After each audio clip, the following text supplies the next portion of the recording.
tayo. Sige, ay, lang. Okay lang. Okay lang. Wait nga, no?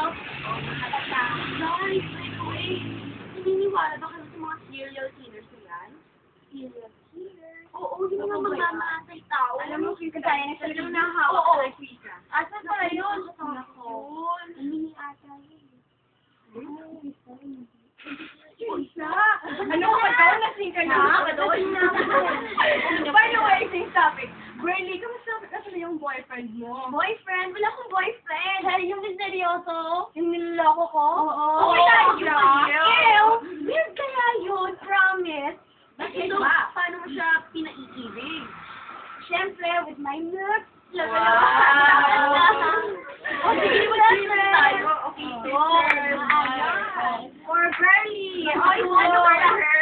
Ikaw, Meron ka bang boyfriend? Wala akong boyfriend. Niloloko? Wala. Patulan mo yan yung pag-iuso niya. Oo nga. Tama. Akin kaya yun. Akin na lang kaya yun. Ako na lang mag-iuso sa kanya. Ako na lang sa kanya. Hindi. Lolokohin ko nga eh. Ayun nga eh. Oo, paano mo kaya yun? Yes, ikaw. May naman ikaw, Cecil. Sino? Cut.